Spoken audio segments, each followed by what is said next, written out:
guys need one of these? Hey? Oh, Lord. That's a yappy dog, I bet. Hello, Kako. Hey? You want to go see him? I'm going to take him back to the master. Come on. Come on. Ooh, look at this handsome man. Look at this guy. Good morning, thank you. We were thinking of getting a dog, so a friend, an old colleague of mine has a golden doodle, which they were supposed to be. Hyperallergenic. We went to see it, and it didn't do well. It's not the dander, it's the saliva. Oh, Yeah. okay. Good morning, everyone. You can't avoid that if you're a dog owner. No. Yeah. No. Watching that event. But thank you so much. It's been such an exciting few days. Tuesday was so action-packed, and today will be another action-packed day. So I'm going to get out of the way and get off the stage as soon as possible, because I'm between you and breakfast. So I'd just like to make an introduction. First of all, myself. My name is Rob Kawamoto, head of the major events and sports team with my colleague Mark Pearson. I think he's in the room here, give him a wave. Of course, the rest of our colleagues from Ottawa Tourism and all of our partners. We've been so happy to host you here in Ottawa. And we're going to wrap up things today with beautiful breakfast and, of course, Mark Tewksbury and his session on leadership, which is going to be a lot of fun. I hope you are ready to be energized. So, without further ado, let me introduce to you our host today, General Manager Genevieve Dumont.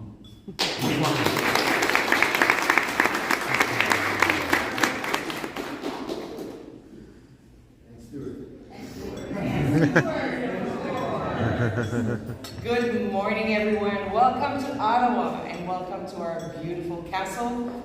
I am the proud general manager of this place, and I'm very proud to be the first female general managers.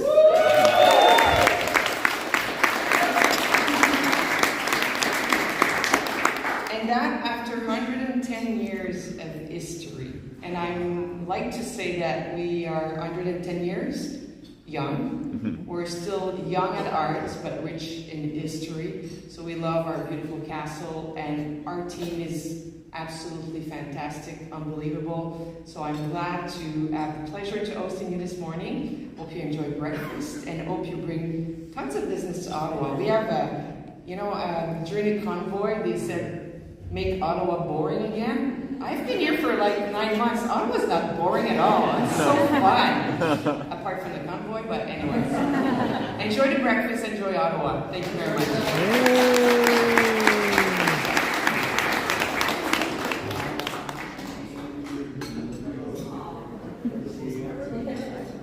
That's Stuart, guys. That's Stuart.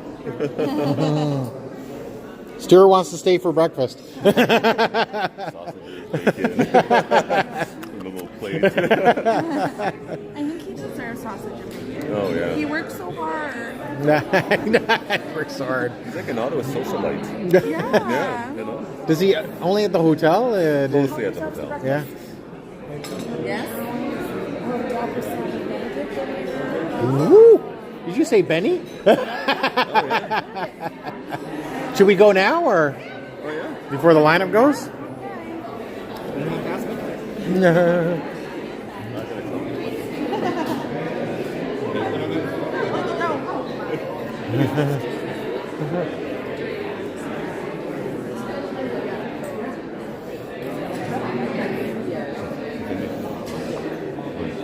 How was your sleep? Did I sleep? Yeah. Good? Did I sleep though? Yeah. I don't know. Last night? You don't know? You had a good night. It was short but sweet. That's all you need. Just have an extra coffee.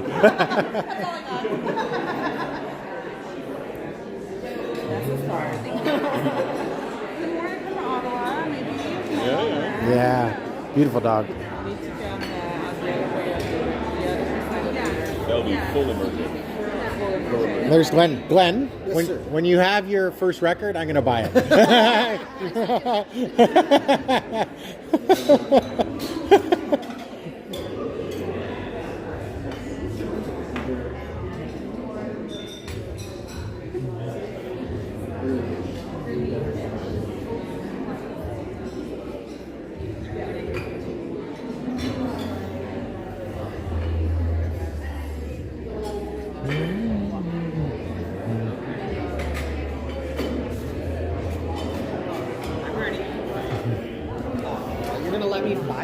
You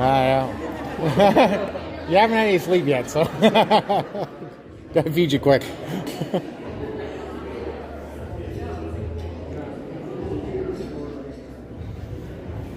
Good morning. Good morning. How are you? Good. How are you guys? Very good.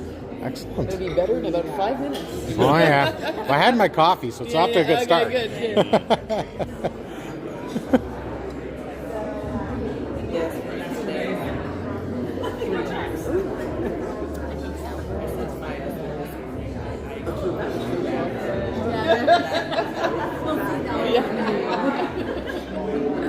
In for the toast, you know, the farewell. Just a continuation.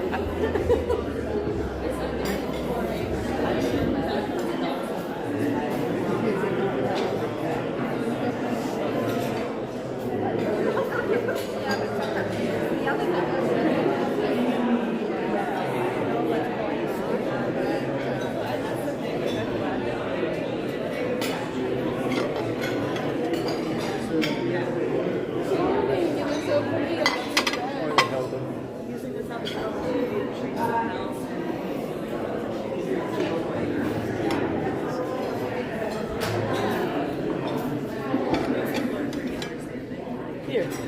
You're welcome.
In my building, I think I can.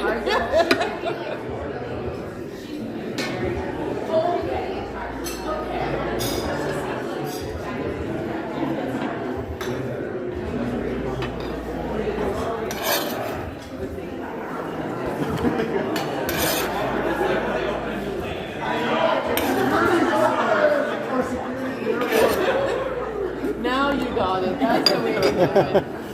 Of course, it's all done. I didn't know there's two sides. There is now. There is now.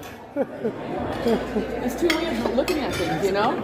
That's right. I was going to say that. That's And I'm brilliant. repeating those themes this morning, so I'm really grateful for it. That's Oh, awesome. darn, I took eggs and now I want those eggs. I went too fast. Yep. Oh well. I'll double Remember, you do have to finish everything. Yeah, that's Benedict. Eggs Benedict, Wow, yeah. with this hash underneath. Yum. Corned beef with poached traditional Benedict.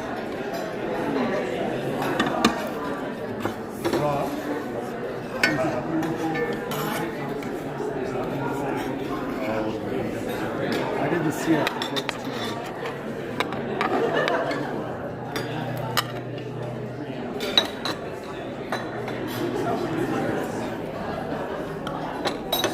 There's grapes as well. No. You need a plate, another plate, huh? I think I'll have to come back for the crepes.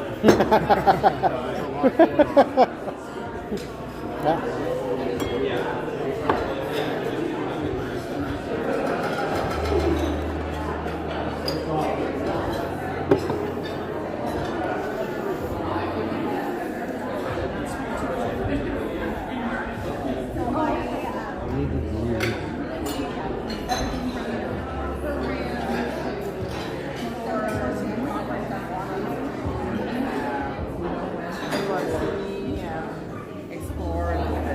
That's so nice.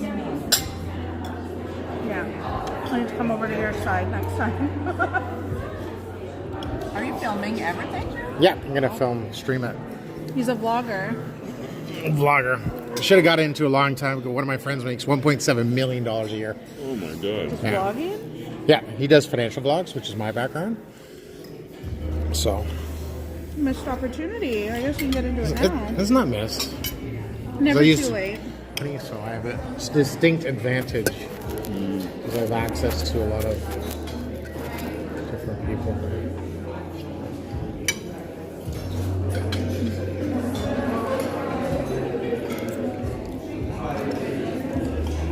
And are you flying back or Train. the train? Toronto? How about you? I'm flying. Oh yeah. I regret my decisions. Mhm. I just really don't want to be delayed. And I'm trying. Also regret my family's visiting from New York. They're coming. One of my aunts is coming for a few days, Oh, cool. and we timed our flights in theory that she lands in Pearson a half hour before me today. So fingers crossed she's not delayed from LaGuardia and that I'm not delayed from From here Ottawa. and that we actually, so it's like, yeah, 30 minutes before, you have to go through customs, we'll end up meeting at like the same Yeah. time, it's going to be perfection. It will be. Yeah, It's gonna yeah. It will be. It'll happen. It'll Yeah, happen. everyone send me the perfection vibes. And We're then, gonna manifesto. Ottawa to Pearson. Usually there's no delay. perfect. It's Pearson that Every hour. Weather is supposed to be nice today.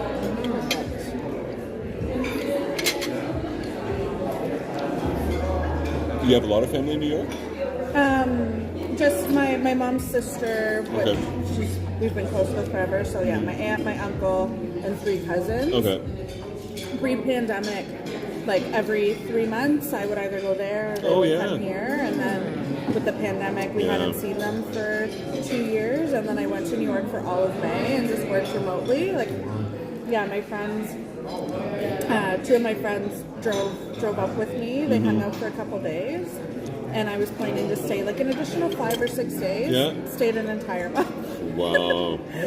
That's the thing with working remote. It was so It's nice. amazing. Yeah, and like during the pandemic, my aunt and uncle worked remotely, but then they were back in office by the time I went Okay. in May. So I had a home office to work from because they weren't using their home office that they had set up, and I was like, why would I? Yeah. There's no reason for you There to. was literally no reason for me to leave. My dog was taken care of with my parents. Like, it was fine. I've only been to New York once. Oh, It's electric. it It was almost a culture shock. Uh-huh. Yeah. I've never really- been to New York. I really, really love. Great city. Yeah. I love New York. Very fast paced. Uh-huh. There's always so much to do. There's so much culture. Yeah. Each borough feels different. So you can be like, you go to Manhattan or Brooklyn or Queens, and it feels like 3 completely different experiences. And I found there was just as many people, well, this is Times Square, mind you, very touristy, but there was just as many people outside at 9 o'clock in the morning as there was at 11 o'clock at night. Totally. Really? Constant. Yeah. Yeah. It doesn't stop. Yeah. That's for sure. We were supposed to go one summer, and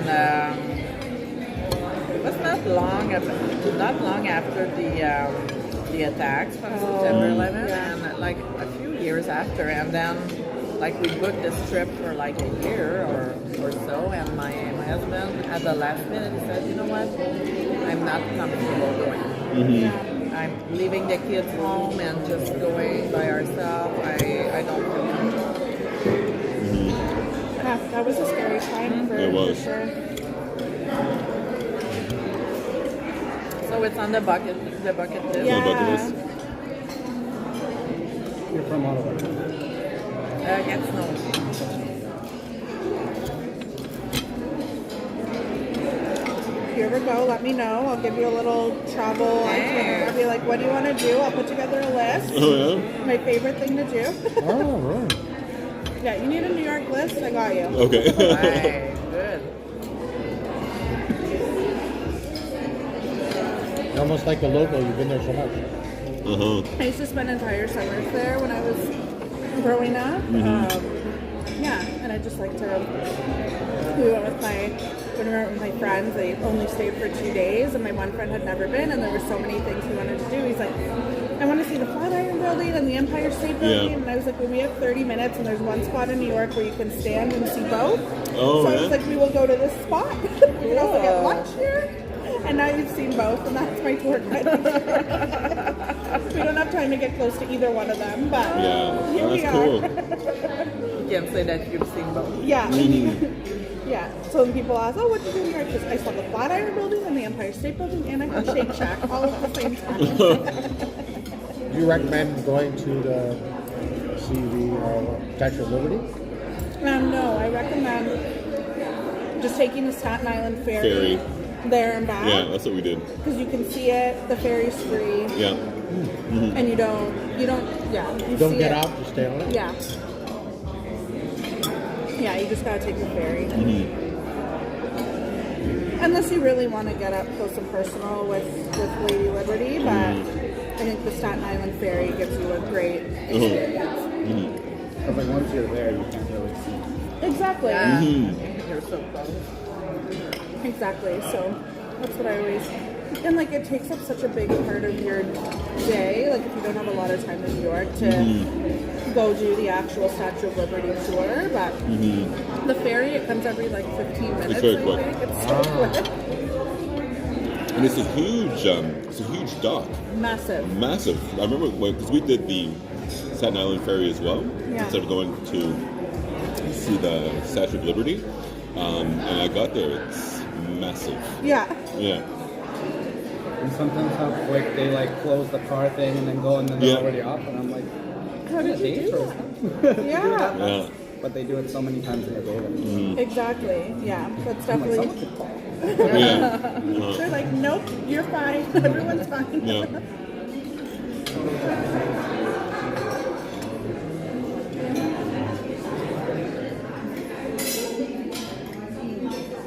This is really good. The eggs Benedict, yeah. Right. With the maple syrup. Oh, and, yeah, butter. Yeah, lots of butter Yeah, for sure. it's delicious. The Benedict. Yeah, that's You very got the delicious. hash. The, Yeah. Yeah. I'm gonna go for seconds. Don't worry.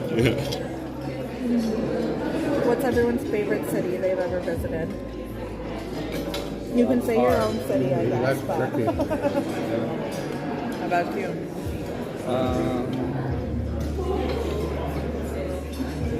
Like I think it depends for what, I guess. Always answer you with an can't. answer.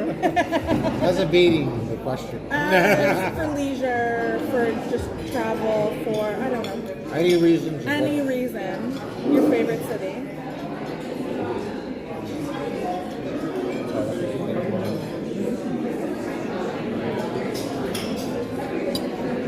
Thank you.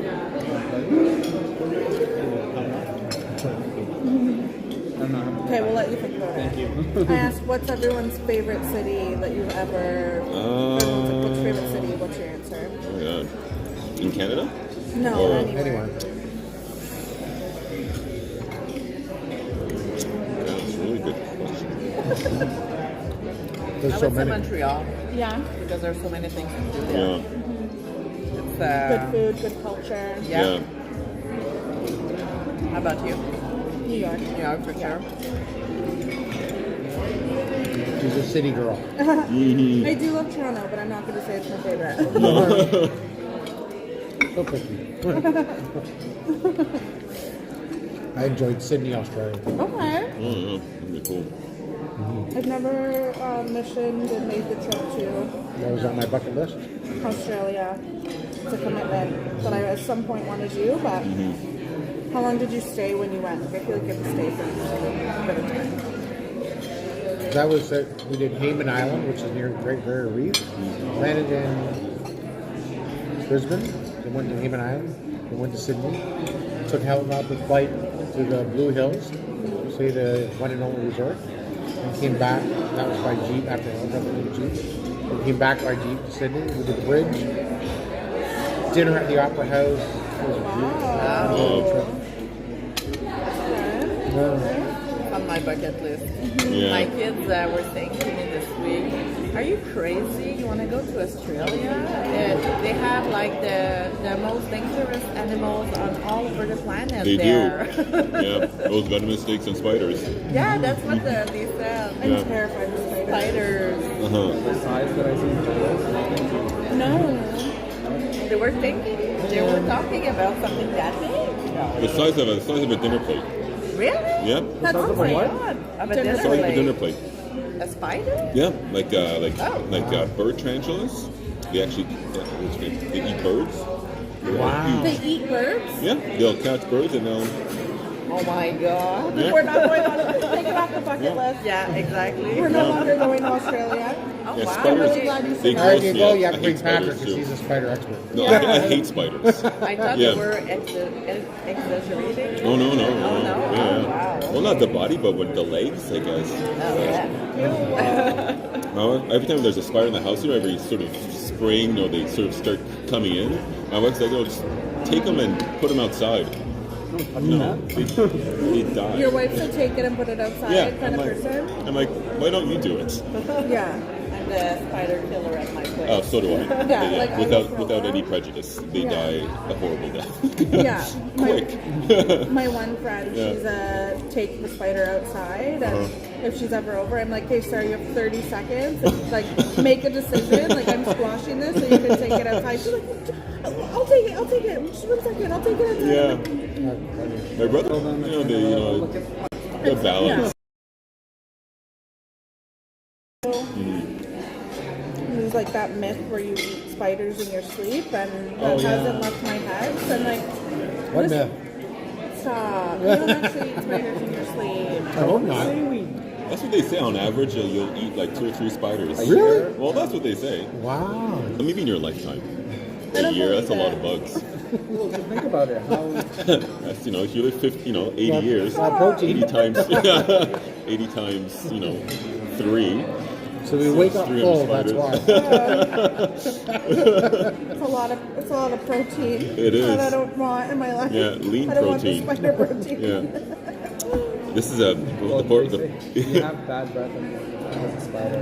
Oh my god. Oh my god, every day. That's not right, because I have bad breath every morning. Well, then You're you getting have a lot of of protein in your spiders. sleep. Yeah. I had to put a note into my hotels. You have a spider problem, huh? Oh boy. Those hotel beds, though, I tell you, nothing beats a hotel bed. I know. Nothing. Back many years ago, they weren't always comfortable. No. Oh. Now they really Expected. perfected it. I think sort of Weston led the charge, right, with the heavenly bed, sort of the mattress crave and hospitality. There was so much hype about it. When it came, everyone wanted to try. You could buy them. Yeah, so I Oh, think, that's what I heard yesterday. You can buy I don't know how long did it last. I think everything you see in your room at the Weston, you could buy. Yeah. Yeah.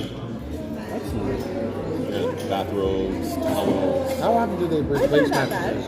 Because you wonder how long they last. Not often. I think, well, with the brand, usually every 7 or 8 years, you need to Remember it? do a renovation of some sort. Usually change the bed. Every 8 years or so. Yeah, 7 or 8. Yeah. Can you stay that comfy for 7 to 8 years? Yeah, because, I mean, it's not always 100% sold out. Yeah. That's true. They're probably occupied like half of the year. It's like 4 years. 4 years of sleep. Yeah. Okay. Because they know in the Caribbean, they renovate every 4 years because there's so much salt water. Yeah. Sure. And the rugs are. Yeah. Oh, and like humidity. Yeah. Salt in the air. Yeah. Yeah. I learned all about that watching Island of Brian. Whoa. There's that storm that went through. Yeah. I think it's Turks and Caicos now. And Yeah, there's one. Dominican on that Republic in here. Yeah, with Fiona hit Yeah. Dominican, hit the Puerto Rico. Now it's sort of in the Atlantic on the east coast of It might go to Canada. Nova Scotia. Yeah. Oh, it might hit Bermuda as well as a possibility. Yeah. But it looks like Nova Scotia. But it hasn't been a very active hurricane season just yet. Oh, it's good. Yeah. so good. I know. Did you stay late last night? No. No. I went to bed early. Okay, you haven't been to the shore club? No. I heard After the that's one day. Yeah. Some people that after 5 years in Haiti, they're not recovering. No, An no. earthquake or something. Yeah. Even Puerto Rico, I was in bed at their midnight. power grid is super fragile. Me too. Yeah, it's Right? gone. Yeah. It's, it's Yeah, in bed by midnight. My friend ended up FaceTiming me, and I went to bed at like 1 I think in terms a.m. of I was severe like, why are you weather, having a yeah, midnight in the FaceTime? last He's few like, years, we've you seen haven't a lot been home more. in 3 days. I'm like, you need to Okay, calm we're down. Tornadoes and stuff, which Stop was never missing something me. Tell me before now. about All of a sudden, Yeah. summer now, there's one or two during the summer within this vicinity. Is It's that someone that missing me that much? She really called me because we're in the middle Very of good song. her wedding Already planning worried about that. process. yeah, sure. She's like, I have all these There's a whole ideas. version. I'm like, do you miss me or do you just have wedding planning I ideas? saw Nelson here. Yeah, See? yeah. What's the real? Not as much. Yeah, So that's the the thing elevator about being down an and event see- planner. Like, Yeah. Redstone, we So they obviously can't don't see plan it. weddings, but it's still the basics of a gala. You know what I mean? Like, a wedding is like planning Yeah. a charitable gala without the fundraising. If you live right downtown Toronto, You have all So- the funds from the same East End. place. East End, okay. Because the federal So you park help got a with huge the river with valley. their wedding. Okay. So I help with the weddings. My friend, Bronze there's is there all are these 3 stuff. weddings I will help Love it. plan, It's a and nice then I'm little done. pocket. Nice. So that's it. Last And this is the word. 3rd one, so that's good. Okay, so We're you're almost done after done. Now my friend lives downtown. Yeah. It's fun. Yeah, 2 of my friends got married this There's no summer, homes and downtown, so I then live this one's getting married next homes. summer, and I'm like, there are no people I need- that I'm close enough He's to good downtown. after this that I want to plan the There's an wedding. office I will only make mutual friends with people that are married. No new single friends. No to And myself. if you're getting married for a second time, 85% of my clients. You're on you your plan own. it on your own. They're not coming up to visit. I'm not going down there. I used to sell weddings. So, yeah. It's, Brides are nuts. yeah, you're right. Not all the time. Oh, I've seen a nut room. Really? Tell me more. Planning the whole thing. Really? Hotel business and stuff. But you know, it was like organized, but wasn't listening. You gotta listen. We're the experts, right? So listen. Yeah, like I'm telling you, this won't work. No, exactly. And the idea is, you know, we want to be. Thanks, we want Wisteria. you to be happy, right? Yeah. And this year was a crazy year for weddings. Have your were there postponed weddings? Yeah, one was postponed from 2020, and one got engaged right at the beginning of the pandemic. And then they were like, oh, we'll get married in a year. And then we started planning. I'm like, you should get married in 2 years. So, but yeah, so those are both done. It was even stressful. The one that got married was May 2022. And we were like, still like, we didn't know. is there gonna be in like 2 weeks before the wedding? It was like things were lifted, and she was like, "Am I gonna pick up my guest list?" I'm like, "Maybe." And she wanted a cocktail wedding, so there was like no sit down dinner. It was just like this ginormous grazing table and slider stations. And I'm like, if these restrictions don't get lifted, like people need to be seated to eat. Like the venue's not going to let us do these roaming stations. And she's like, then I don't want a wedding. And I'm like, oh my God. Yeah, she didn't want tables. Like there was like some high tops with stools. Yeah. I just want a giant room with a giant dance floor and a bunch of food on all the edges. And I'm like, okay. Okay, it's Yeah. But everything got lifted and it worked out. So Oh, that was good. Yeah. Thank you.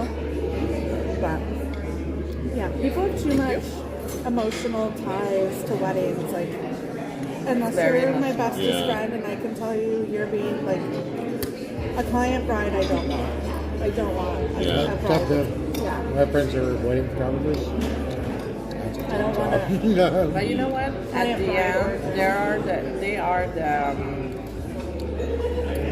It's the more emotional kind of Event, for Yeah. sure. but at the end, it's so rewarding. Yeah. Because you don't get that kind of compliments and that kind of rewarding feeling after a convention. Yeah, That's that's fair. true. Even Yeah. if people say, "Oh, thank you, it was perfect," it's not the same. I agree. That's fair. But Okay. it's really intense Yeah. up until the end. But Yeah. That's fair.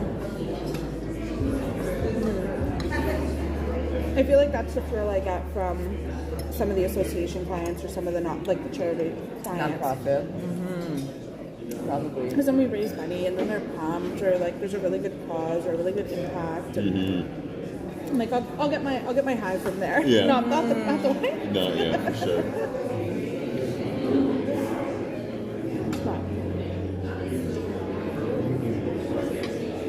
You never answered the city question. Oh, back. all right. Team Montask.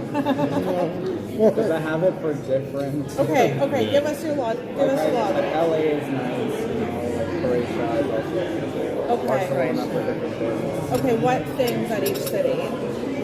I think every time like you go to LA, you feel that like, you know, anything is possible. Okay. It's a dreamer city. Exactly. Very Okay. much so, Got yeah. it. Yeah. Vancouver too a little bit. I love Vancouver. Countryside. Yeah. Yeah. Okay. Ottawa's just home, so it's like beautiful. Feels Comfort. exactly. Yeah. I think like Split in Croatia, it's very nice just to relax. Everyone's so chill. I'd like to go to Okay. Croatia. Okay. Just like with all the red houses, the beach, everything's like bright, sunny, everyone walks slow. Yeah. Then, okay. And then why Barcelona? Just there's lots to do. Okay, I accept all these places. And I Yeah. love New York too. Okay, great. Yeah. You're my friend. You can stay at the table. Yeah. Sorry, another napkin. Out of a war. Oh, it's here when you're Yeah. Merci beaucoup.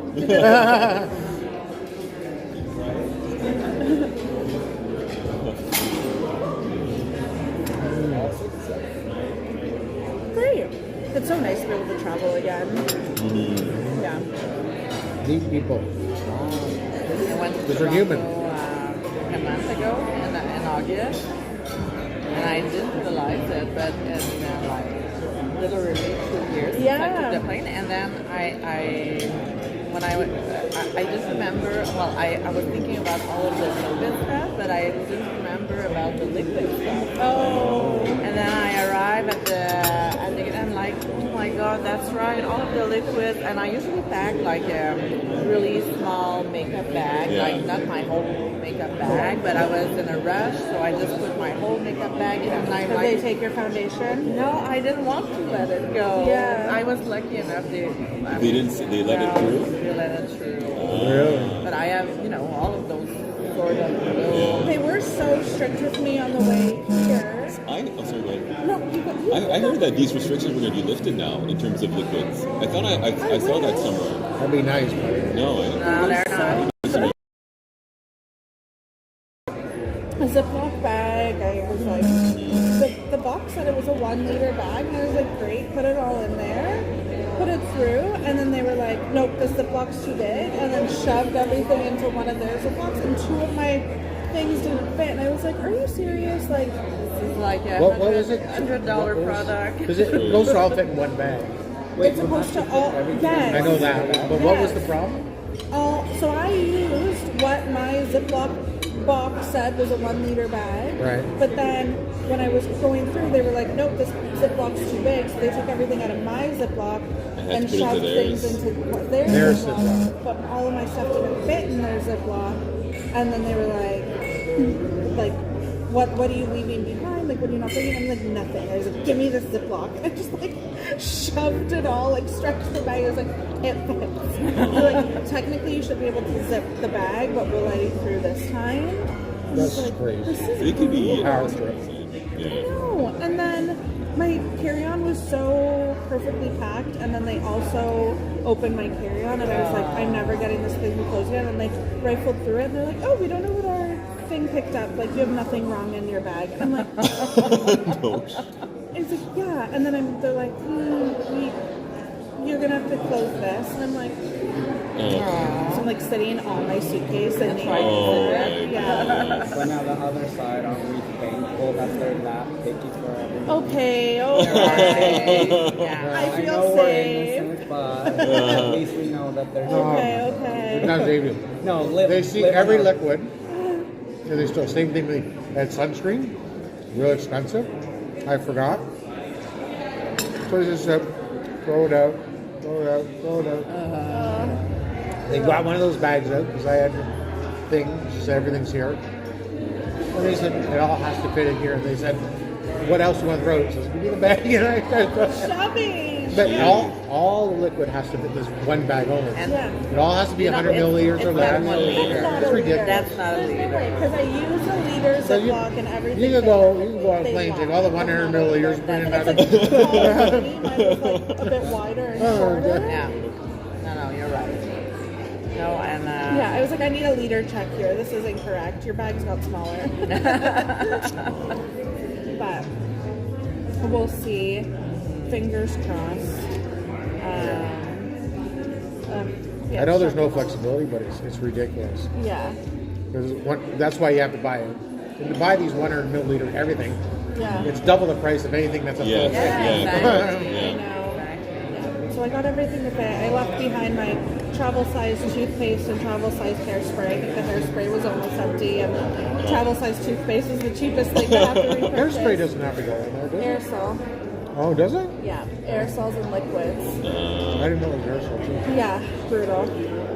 Aerosols. Good thing I don't need a hairspray. I was like, yeah. My dry shampoo and my hairspray. I'm like, which aerosol bottle do I leave behind? The hairspray could stay. Yeah. It's hard. So much hair product. Do I need to bring my serums or my What oil? I should do is next time I get the, so give me this 100 milliliters, right? Yeah. Open it. Nah, it's half. 75. That's the thing too, right? It's like, okay, my foundation is a 100 ml bottle, but it's only half full. Yeah. That was my point True. too. This, True. well, you know what? I was able to. Yeah. You're like, look at this yeah. thing. Yeah. Oh no. Okay. Thank you. Buy Oh, fake things that say 100 milliliters. Thank you. Oh, Oh, is yeah. that a thing? It's early morning for me, so You've now created it. Yeah. So I'm glad. Sure. Yeah. That'd be great. Thank you. Ah. Because what, are they going to weigh it? Yeah. They just look for the 100. Yeah, exactly. Oh, that's a good idea. Yeah. Smart. You just make it a weird, like a weird shape. Yeah. Right? Yeah. Something that it's like an illusion. Yeah. bring this cooler. 100. Crayon. Yeah. I think I do need to buy a little smaller. Give me your things, Ziploc. though. I had them before COVID. I don't know where they went. Just like little containers I could put like Yeah. 2 days worth of foundation or 2 days Yeah, worth of yeah, lotion and stuff. But I don't know where they That went. sounds like a lot of work. They d- Welcome to my life. It is. Yeah. So where do you normally travel quite a bit for clients? Pre-COVID, yeah. So with all of our clients, we work a site visit into the contract. So, like, if you want to hire us, like, you have to commit to paying for us to go do a site visit if you're hiring us for an out-of-town event. Yeah. Because, like, essentially we're responsible for You how need to that see event it, for goes. sure. I need to see it. Yeah. So yeah, we per client, if they're not a Toronto-based client, we travel at least twice for them. Once for the Good site morning, visit, everybody. Once for the event, but we go to all That's of our loud. events and all of the meetings. So yeah. How did everybody Excited enjoy to last see night? you again. What a treat to have a private performance from Amanda. I hope you all enjoyed yourself and breakfast. Thank you to our friends at the Fairmont Chateau Laurier today for hosting us. We're going to get ready to welcome Mark, who had a full night's sleep, so get ready. Energy will be up in just a few moments. So I gave obviously a big introduction of Mark, no stranger and a very good friend to Ottawa Tourism. So please welcome Mark to Experience. All I can see is group hair. That's all I can see. His fault. Thank you.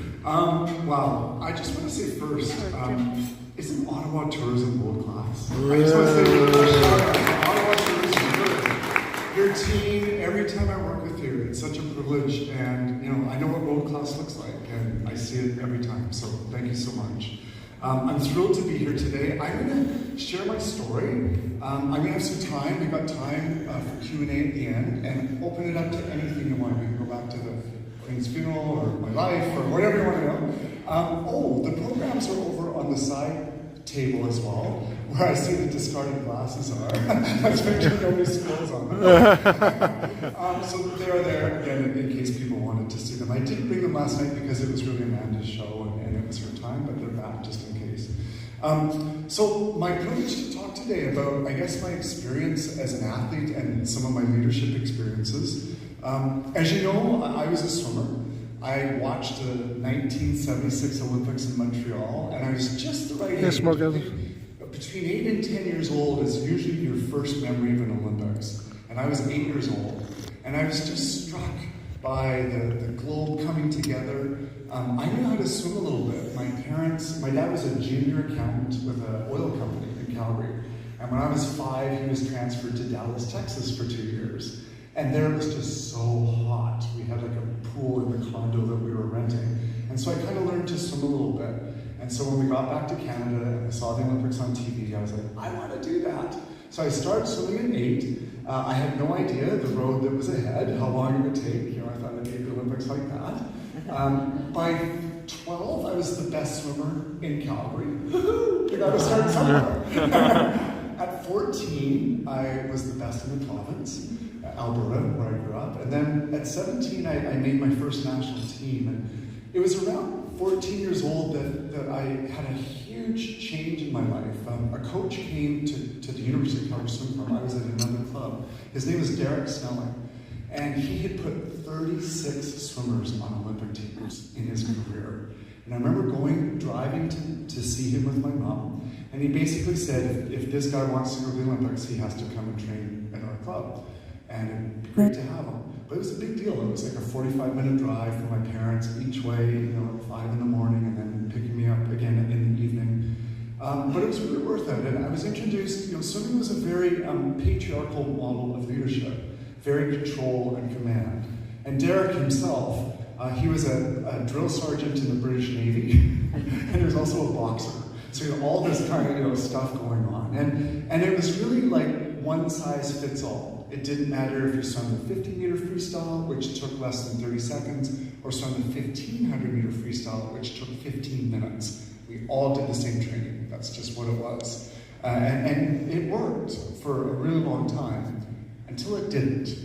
My big breakthrough happened about 18 months before the Olympics in Barcelona. So I won my first national championship at 17, and that meant I made the national team to represent Canada. And of course, then I was always trying to make the medal podium in those circumstances. And in my individual event, the 100-meter backstroke, that eluded me for many, many years. It wasn't until about 5 years in international competition, 18 months before the Olympics in Barcelona, that the breakthrough happened. In the morning, at the World Championships, I qualified in 2nd place for the final. And it meant if I could just do that same thing 8 hours later, I was going to break my curse and get on the podium. Don't get me wrong, I was pretty good. I was like 4th or 5th, which is in the world not too bad. But no kidding, if you're 1st, 2nd, or 3rd, you have to put all your clothes in this little bin. If you're 1st, 2nd, or 3rd, they take the bin and they follow you to the medal ceremony. If you're 4th to 8th, they go, boom, and go to the next place. Like it's in the stuff, like the loser. True story. One time, Poland also had red and white tracksuits, and this Polish guy and I were like fighting over this red and white track. So like it was that kind of situation. So I really wanted to get on the podium. In the final that night, I was the best swimmer from America, from USA, world record holder. His name was Jeff Rouse. Was in lane 4. I was in lane 5, and the best swimmer from, back then it was called the Soviet Union, was in lane number 6. Backstroke's a funny race because you're literally going backwards, and you can't see your competitors unless you're ahead of them. So I knew that I probably wouldn't see Jeff, but I had to keep my eye on the rest of the field. And interesting, over years of swimming, you learn how to use your peripheral vision so that you can actually see a pretty wide scope of the pool. The race started, couldn't see Jeff as expected. I could see the swimmer from the Soviet Union kind of, down at my chest, which was perfect. And stay there, Mr. Besha, I can win a medal, just sort of focusing. Did a flip turn, started to swim a second length, and as I hit about the 75-meter point, with 25 meters to go, I was still ahead of what I could see, but all of a sudden I noticed out of the corner of my eye, as my right arm came out of the water, it was exactly even with the swimmer on this side. It was the world record holder, Jeff Rouse. And I remember thinking, relax, relax. Oh my God, you can win! Stay focused. Hit the wall. First thing we do in swimming is you look to the big scoreboard, and I look behind me and said, Tewksbury, Ottawa Canada, 55.29, and the number 2. So personal best, Canadian record, silver medal. I was thrilled. But I thought, who won this thing? I looked above it and said, Rouse, Jeff, USA, 55.23, and the number 1. So Jeff had out-touched me by 6 100ths of a second. And you can't see that. It's less than a fingernail. Ottawa, you guys love this part, but true story. You know when your nails drive you nuts? I cut my nails 2 days before the race. But I got back to Canada, and I watched the footage on television. NBC had broadcast it. And they focused, of course, on Jeff, the winner. And he's hanging on the lane rope, and he looked so disappointed and kind of stunned that the race was so close. But you can see behind him this hand flailing. And he goes, whoa, whoa, that was me. So because I was so excited to be like, even though I just missed winning, like getting on the podium, and to be less than a fingernail behind the best swimmer in the world with 18 months to go before the Olympics. It was like a dream. It's like I made it, finally. 15 years into this career, 15 years into this kind of command and control style of leadership, it really seemed to be working. Well, after those World Championships, I went back to training, and Derek, my coach, very consciously decided, we're just going to keep doing what we're doing because it's working. Why would we change anything? We're on point, we're on form. And so we just went back to training and did the same thing. 8 months later, I had a rematch against Jeff. It would be the last time we would compete head-to-head before the Olympics. And it took place in Edmonton, Alberta, all the places in the world.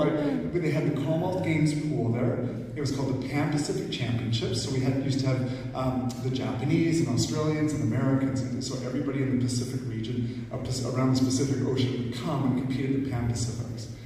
Because it was in my home province, all my family and friends drove up to fill the stands, and it was just going to be the most exciting thing. I really thought it. In the morning, it was just like the World Championships. I qualified in second place behind Jeff. He was in lane 4 for the final. I was in lane 5. And before that final, I remember being so excited because to have a home crowd cheering for you really makes a difference. There's an energy that you can feel, and it was just so exciting. And I knew that I'd probably be behind Jeff for the first 3/4 of the race. But the last, when I hit that 75-meter point and I caught him, this time with the crowd behind me, I was going to inch ahead and hopefully hit the wall first and go into the Olympics ranked number 1 in the world, which is interesting just because there's a statistic. If you go in number 1 in the world, you've got a 90% chance of leaving with a medal. So I just wanted that stat on my side. It was like a good omen. So the race happened. The first 50 meters, as expected, I couldn't see Jeff, but I was thinking, wait until that 75-meter point. Did a flip turn, started to the second length. 60 meters, I'm starting to charge. Here I come. 70 meters, look out. 75 meters, no Jeff. 85 meters, no Jeff. 95 meters, I've still got 2 strokes left, and I'm hearing absolute pandemonium in the stands. I hit the wall, and as my head comes up from under the water, I just hear wah! And I just knew it wasn't for me. My heart just sank. I found my name on the scoreboard, Tewksbury, Mark, Canada, 55.29, and the number 2. Exactly the same time to 100th of a second that I swam at the World Championships. Amazing. Don't change a thing, get the same result. It really worked. Whoa. Great. Jeff, on the other hand, Rouse Jeff USA, 53.93, and new world record. It was like new world. It was like, in front of all of my family and friends, I went from being less than a fingernail behind to a body length and a half behind the best swimmer in the world. And now there's 10 months to go before the Olympics. And that dream that had just been like literally within reach now was so far away. From the time I was 16 until I was 23, 7 years of training on the national team, I dropped 1.2 seconds if you added up the time over 7 years. There's now 10 months before the games. And it just seemed like the impossible. I was feeling pretty sorry for myself, licking my wounds. But this is, remember yesterday, talking about that idea of embracing contradictions. Sometimes, when the worst thing happens, really amazing things can come out of it. And I didn't realize that yet at the time, but that was about to happen for me. What I didn't realize was that where I was living and what was happening to me at that moment were perfect elements for innovation. There's certain things that we know about innovation, right? We need, usually to sort of start a new path of something, you need a catalytic event, some sort of collision to shock you out of what you know, to force you in a way out of your regular habits. That's exactly what happened with Jeff breaking that world record so much. The second thing is, innovation doesn't happen in isolation. It needs connection, collaboration, because there needs to be synergies that happen so that solutions can be found. So I was in a sport community in Calgary where there were all kinds of excellence happening because we hosted the 1988 Winter Games. So because of that, many experts in sports psychology and all the things that you need to be successful in sport had moved to Calgary. And the third thing is, it often happens and thrives in heterogeneous communities. So not just the silo of swimming, but in a community with track stars and speed skating stars and hockey stars. And again, that was all there. There was lots of different points of view and perspectives. You need that kind of diversity of expertise so that, again, you have a better chance of finding amazing solutions. So all of that was around me because of, thankfully, like I said, the 1988 Olympics. The thing about innovation is, it doesn't happen often like in a boardroom or when you plan it. It happens from people meeting together on an elevator or in a coffee shop or sharing ideas, right? It's a little bit random. And that was really the case for me. For me, the innovation got sparked at a wedding, of all places. So 2.5 weeks after I got back and was still feeling so wounded, I was invited to a wedding in Calgary. A synchronized swimmer, Michelle Cameron, was marrying a volleyball player, Al Coulter. They had 400 people at their wedding. It was like all of sport of Calgary. And I actually didn't want to go because I was just, not feeling really celebratory, but I thought, I gotta do this, and I went. And of all things at that wedding, I got seated beside Michelle Cameron's coach, Debbie Muir, who was the greatest synchronized swimming coach in the world. Her swimmers won 2 Olympic gold, 2 Olympic silver, and 7 out of 9 world championship titles over an 8-year period. She was a titan. She was really intimidating for me as a swimmer on the pool deck because we were scrambling to make the final and we never won medals and they're world championship. Like they just brought it, right? So I was in awe of her. I also want to just quickly say, synchronized swimming gets a really bad rap. It is one of the hardest sports on the entire Olympic program, like up there with the marathon. Imagine holding your breath for close to a minute, so every fiber in your being wants to breathe, but you're compressing that, you're almost out of air. You're exerting the same energy as if you're running the 400-meter hurdles.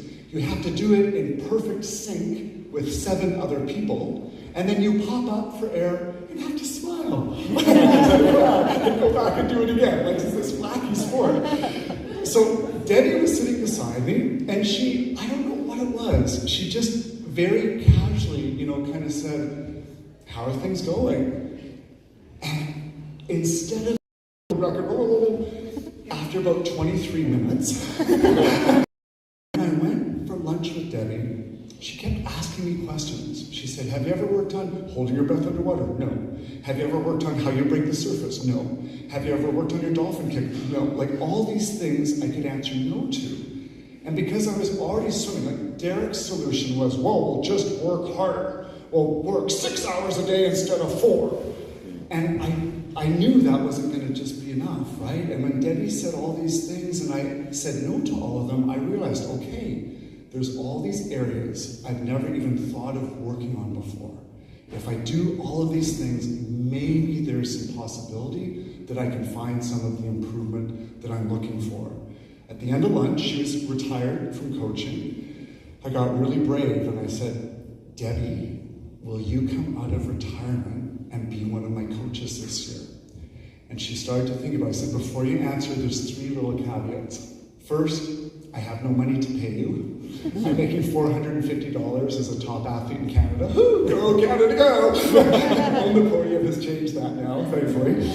I have no time. I'm already swimming up to 4 or 5 hours a day. And third, I can't tell my team. Like, I was a closeted gay guy. If my teammates find out I'm being trained by a synchro coach, my life is over. Right? Like, no. And she said, I don't need to be paid. We'll find the time, but there's no way I'm going to coach you without you talking to your coach, Derek. She has so much integrity, she would never do that. Well, I sat down with Derek. Even just saying to him, Derek, could I talk to you after workout? I could just see he's like, okay.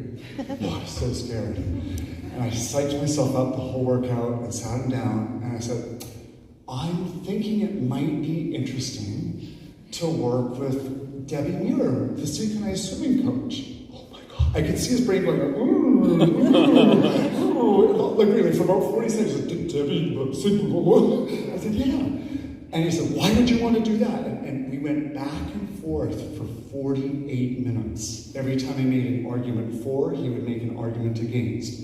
But it was just something I was not going to give up on because I just knew there was a lot of amazing things that came from that command and control style of leadership. Great discipline, great endurance, great support and team building and respect for each other for doing this hard work. But it wasn't going to be enough. I needed to keep that pace. I wasn't going to throw that away, but I needed to expand on it, right? To do something different or we were just going to get the same result. So finally, after 48 minutes, he said, I don't think it's going to do a damn bit of good, but I won't stop you unless it interferes with our training. And I got the green light. And so Debbie and I started to work together. And she brought a whole different style of leadership to it. She brought really that connect and collaborate and work together to find solutions approach.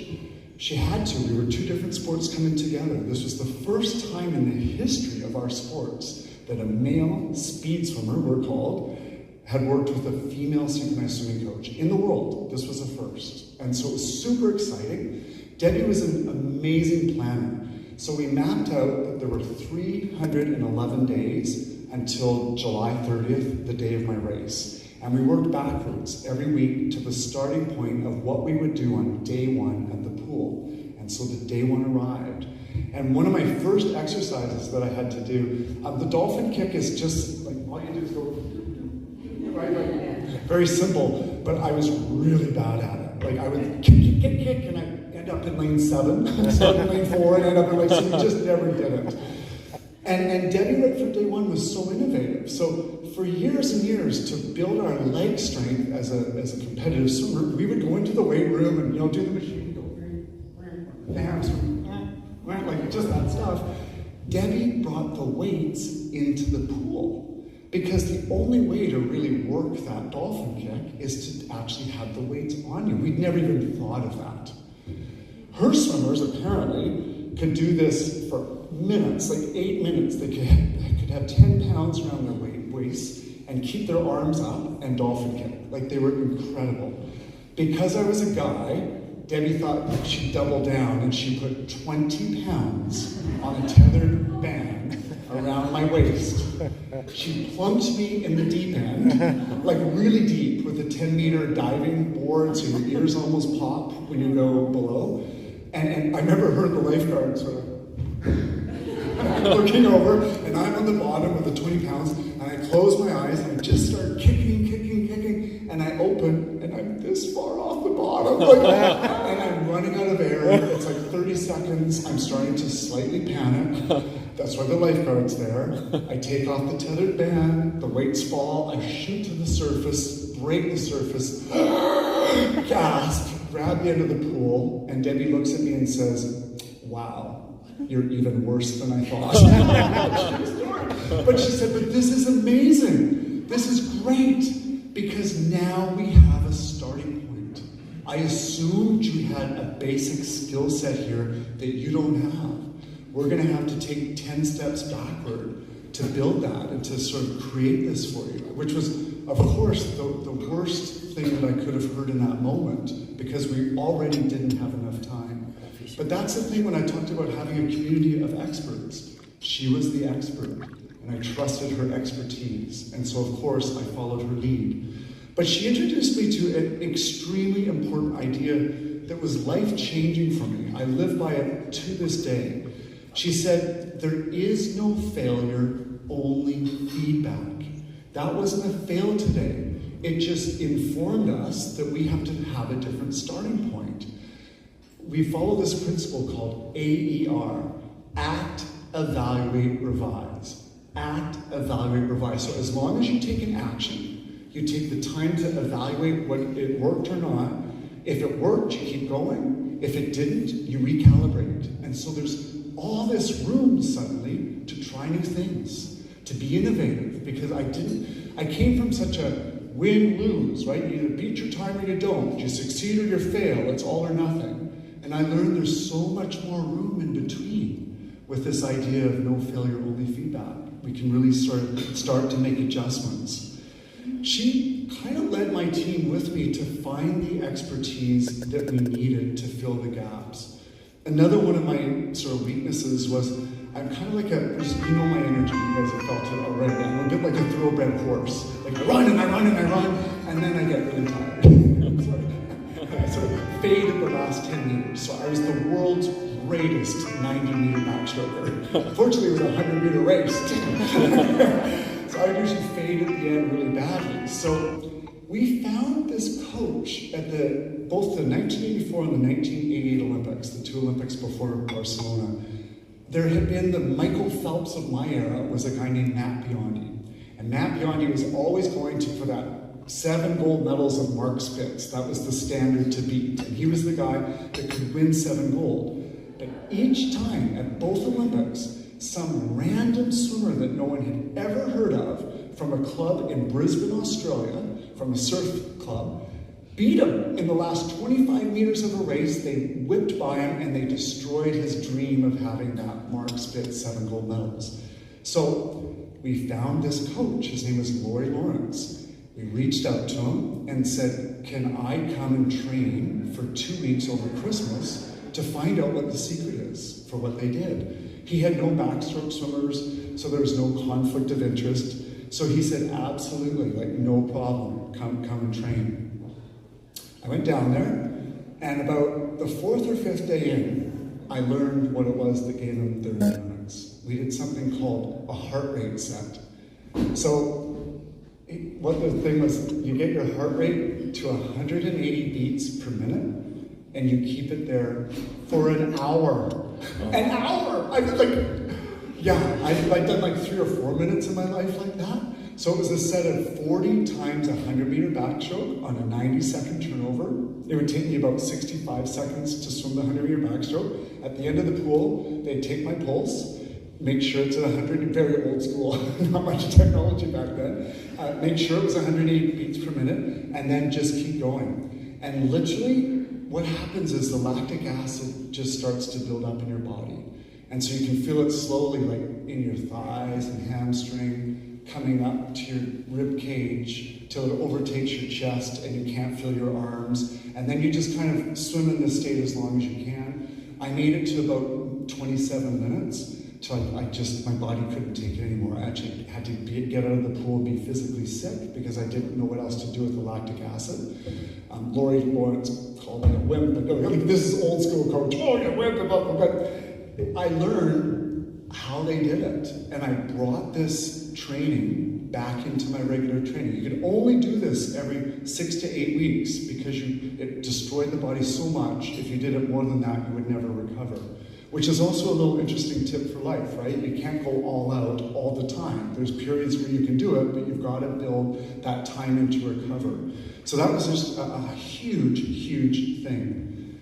As we were getting closer to the Olympics, March, April, I kept saying things like, I was really, I can be very energetic, but when that energy turns negative, it can be really negative or scared. And I talked always about how great Jeff was, how would I ever beat him, and just the language I was using. Debbie thought to herself, this doesn't sound like how a world champion would be talking, Olympic champion, having coached so many of them.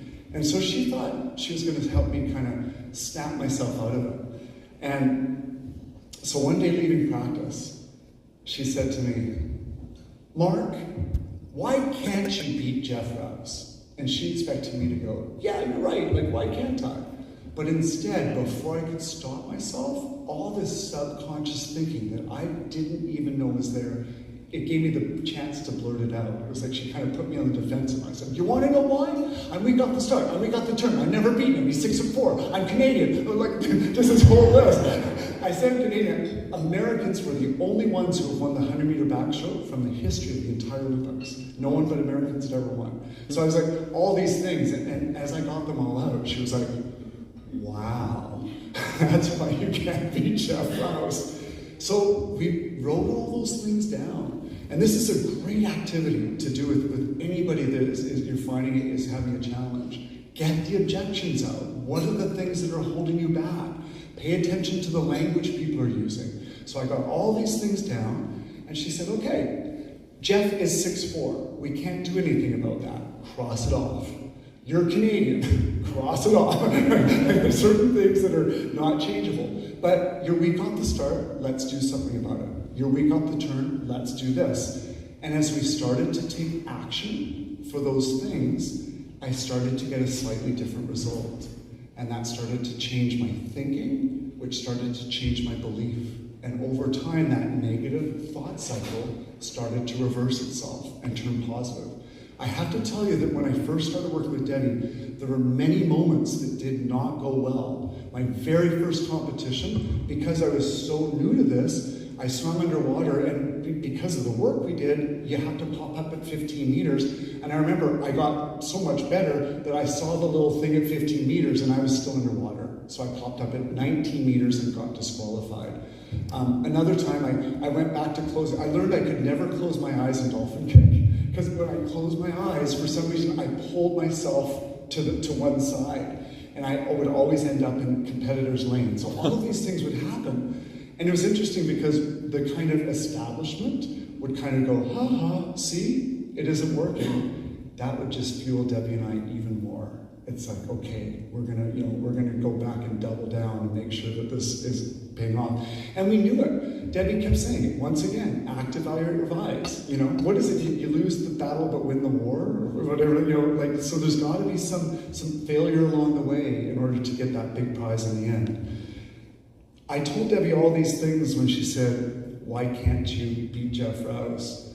But there was a huge thing that I didn't tell her, that I was a closeted gay guy. This was 1991, 1992. The world was incredibly different back then. There wasn't Will and Grace. There was certainly no RuPaul's Drag Race. I make a joke. I don't even think Elton John was out. So the thought of, and I shared a locker room with the football players and the basketball players and the wrestling team, and the language, you can imagine, I won't go into the language, I don't need to say it, but you can imagine what it was. And it wasn't that it was just the language people used. They were unaware, it was not fun, but it was really hard not to internalize that, being that person. And I knew if I had any chance of winning the Olympics, to be my absolute 100% best, I would have to change that energy. And the only way to do that was to share my secret with somebody. And I knew that somebody was Debbie. So I got really brave, and on a Saturday I invited her to, Earl's restaurant had just opened in Calgary. I knew Earl's on Stephen Avenue Mall. And so we went down on a Saturday afternoon, and it was so buzzing. And I was there first, and I looked really nervous when Debbie arrived, and she got nervous too. And I said, I got to tell you something. And she said, I think I might know what it is, but and I said, then you tell me. And she said, no, I need you to tell me. And I said, Debbie, I'm gay. And because it was so loud, and see, I'm assuming you listen to music and go 1, 2, 3, 4. So her ears weren't great. And she went, pardon? I was like, I'm gay. She's like, I'm sorry, Mark, what? I was like, I'm gay. And I remember she kind of like almost recoiled for a second, and her eyes teared up. And I just thought for a moment, oh my God, I've lost her. Like, I think what holds us back, whoever we are, on sharing something that makes us vulnerable or something that we might think is our weakness or vulnerability, right? We're afraid if we share that we'll lose somebody, we'll lose someone we love, or lose our job, or right? There's going to be some bad consequence. And for a moment, that's what I thought had happened. And it just took Debbie a second to sort of rebound from that and say, wow, I can't imagine how hard it's been for you. You have my support 110%. Let's win these Olympics. Having that ally, that one person to be able to share this with was life-changing for me. It talks about leadership, right? Leadership is, yes, the technical, but it's also the culture that you create, the environment. She created a space that was so open that I finally felt I could share this with her and get it off my chest. And from that point forward, when people were saying things in the locker room, I'd actually call her and go, ha ha ha, they're saying fag, and they don't even know I am one. It was kind of like our inside joke, right? I just had this outlet, so it wasn't internalized anymore. It was so powerful. I did my last months of training, especially the last 6 weeks, getting ready for Barcelona, and then it's the Olympic Games. I swam on day 6, that was the day of my race, and so I had to sit through 5 days of competition. And I did all sorts of stuff to get ready. I made a list of all the challenges that might happen. For example, the first day of competition, I often get overexcited. Well, me overexcited? But I would get overexcited watching the finals and the first medals that were being presented. And so we came up with a strategy, just to make sure that didn't happen. On day 3, my biggest competitor, Martin Lopez-Rivero, as well as Jeff Rouse, they were the 2 main competitors in the backstroke. He swam the 200-meter backstroke. I wasn't in it. And I remember, I felt so bad for him because 15 minutes before the race, the entire stands stood up. And I thought, what's going on? The king and queen of Spain are here to watch the men's 200-meter backstroke. It's poor Martin. Oh my God, all of that pressure, right? He looked heavy in the water, but he pulled it off. He won Spain's first gold medal. And I remember all of my teammates looking at me like, oh boy, Martin won. But I was kind of going, he doesn't look that good. I'm kind of excited. Finally, it was day 6. I have to say, Canada had not won a single medal at the Olympics on the first 5 days of competition in any sport. So you can imagine how the press was. The knives were sharpened, right? They were just in the morning of the 100-meter backstroke, I was in the second last heat. So there were 65 of us that go in the morning, and the top 8 come out for the final. So 57 people get eliminated. So the first job is just to make the final. Sometimes the best swimmers in the world, they save a little bit for the final, and then they don't make it. And they'll actually, the B final, every once in a while, will be one with a time that could have won the Olympics, but they just didn't make it into that top 8 in the morning. So really important, step by step, get in that final. I was in the second last heat, a group of 8 swimmers, with the Olympic record holder. His name was David Burkhoff. He had broke that record at the Olympics before. He was the second best American. I just out-touched him at the wall. I swam 54.7, so I got 0.5 of a second off my personal best. Was in the final heat. And it wasn't a question of if Jeff would win, it was how much would this guy win by. Jeff swam, and after he finished, the big Olympic scoreboard cleared. It said Olympic finalists, men's 100-meter backstroke. Top qualifier, Jeff Rouse,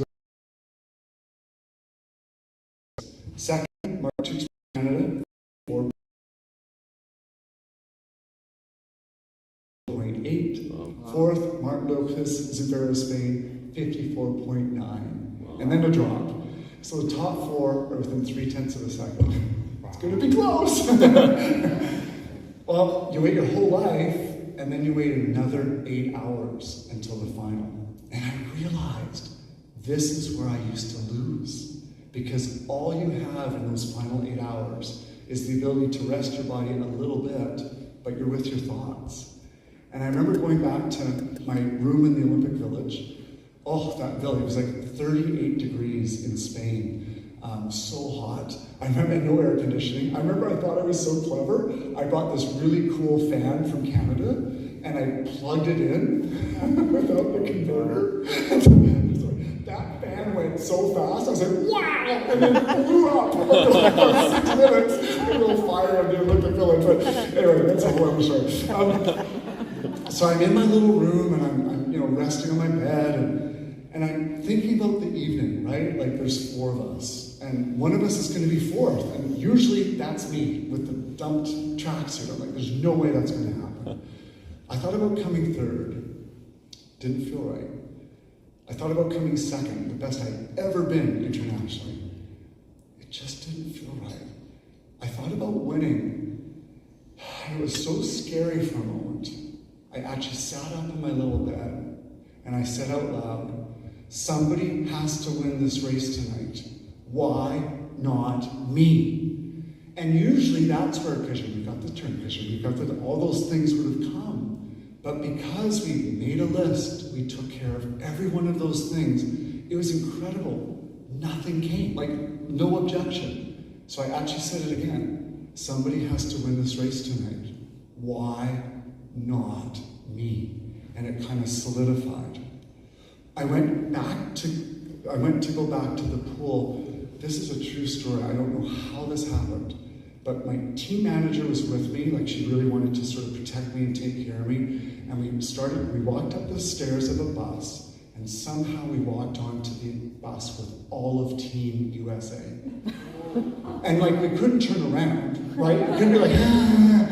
So we just sucked it up, walked past all my competitors, sat at the back, and we're just like, what are we doing here? Oh my God, we just did it. Got to the pool, did my warm-up, waited. My race was an hour and a half into the program, so everything's very timed. And 30 minutes before the race, you have to check into what's called the ready room. And you literally have to give your accreditation, and if you're not there within 30 minutes, you're disqualified. It's just sort of the protocol of the games. And those last 30 minutes, you're in this little room with 8 chairs and you're 7 competitors. And there's nothing to do but stare at each other, and everyone's trying to psych each other out. Because they're 2 Americans, they actually talk about everybody. You hear them go, "Toots, where you look up," and it's like, really? I can hear you, and I can really, all this is going on. But as I looked at these guys, I thought, we've all trained 10,000 plus hours. We all want to win this race. What makes me different? And in that moment, I was like, I'm the gay guy from Calgary. And if they knew how hard it was, they have no idea how tough I am and how strong I am. And it was amazing. What I had seen is maybe a liability for my entire sport career. In the moment it mattered absolutely the most, it became my superpower. It became my secret weapon.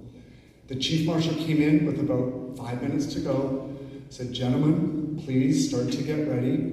As I call your name, line up in single file. We'll get ready to march out for the final." We read our names. Nobody said anything. That's the moment we're all just sort of in our heads. And all of a sudden the music starts out of the stadium. And we start to walk. And we go from this little holding area into the open air pool where there's 12,000 people in the stands. Now, the depth of preparation was incredible. I knew that 12,000 people is overwhelming, right? Like, if we get 200 people in swim race in Canada, we're good. No one comes to watch. So we weren't used to that kind of crowd, and you don't want that to throw you off at that moment. So 3 months earlier, I was in Vancouver, and U2 was playing at the Pacific Coliseum, and they had 12,000 seats for sale. And so I scalped a ticket, I went and I sat in the stands, and every time Bono introduced a song, I would think to myself, ladies and gentlemen, the finalists for the men's 100 meter back jump. And by the 14th song, I was like, bring it on! So I literally, when they introduced Mark Tewksbury Canada, it wasn't that big of a roar. But I was ready. And when they introduced Martin Lopez Ribeiro from Spain, and the 11,800 people roared, I was ready for it. It didn't throw me off. When I was introduced, it was so cute. Like 28 people were like, yay! My mom and dad, woo, thanks, guys. But I was ready for it. After we're all introduced, it's actually my favorite moment. In the backstroke, we start in the water. So the chief marshal blows the whistle, and we have 90 seconds to get in the water and to get back and put our feet in place for the start of the race. And I remember just standing at the bottom of the pool for a second because it's 12 feet deep, it's freezing cold, but you escape the noise of the crowd for the last time. And I just stood on the bottom of the pool and just thought, this is it, just relax. Went back and placed my hands and my feet placed for the start. It was a jockeying. Jeff, likes to be last in place, right? So we're all kind of waiting, jockeying. So we all finally get to our place, and then starter said, "Swimmers, take your marks."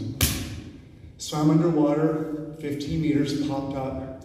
I was already a little behind Jeff and David, the Americans, because they are so fast technically, but it was better than it had ever been. And I was a little bit ahead of Martin Lopez Ribeiro, who was on, so Jeff was in lane 4, I was in lane 5, Martin Lopez Ribeiro was in lane 6. I could see Martin Lopez Ribeiro on my shoulder, so that was great. I had some cue words to say to myself. The first 15 minutes I was fast, easy, fast, easy, fast, easy. Did a flip turn, so I'm 7 or 8 meters underwater, popped up, and two things happened. The first was, I could see Jeff's foot at my head. So I was a body length behind, more or less. But at least I could see him. When he broke the world record the year before, I couldn't see him at all. So at least I knew where he was. The second thing was I had new cue words. Go now. And I started saying, go now, go now. And I really started to go. And the splash from Jeff's foot moved from my head to my shoulder, to my chest, to my waist, till about 15 meters, I couldn't see the splash anymore. I saw his hand. And I was supposed to say finish strong, but I just said, keep going, keep going. I'm flexible in these situations. I could hear the crowd cheering. And I could keep seeing his hand. It was like 12, it was about 6 inches with 5 meters to go, and we had 2 strokes left. And I just stroked and lunged for the wall as hard as I could, and then looked up to the scoreboard. And it took a moment for the results to come up because it was so close. And I'll never forget, I was like having the worst asthma attack. I couldn't exhale. I was just like, and finally, I didn't see the time. All I saw was my last name blinked before any other last name. And I knew what that meant. It's like, oh my God, I won this race. And I did what any Canadian would do. We don't win that much. I totally freaked out. I was like, ah! And I ended up on the lane rope. And then it hit me. It was like, oh my God, this isn't just a race. This is the Olympics. This is the dream. Jeff came over. He patted me on the face. The only person more shocked than me was Jeff Rouse, I have to say. And finally we had to leave the pool, and I saw the scoreboard, and it said number 1, Tewksbury, Mark, Canada, 53.98 seconds. I had found the 1.2 seconds I was looking for. But what's amazing, Jeff's time is 54.04. I outtouched him by 6 100ths of a second, just like he did at the World Championships. And I had the longest nails in that pool. I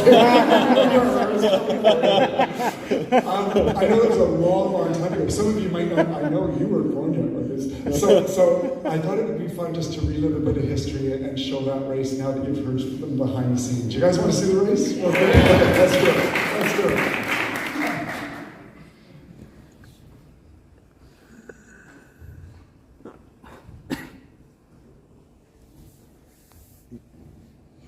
And now, the host of Canada, the man from Calgary, a 24-year-old. is a player now. I never said that. You're pretty.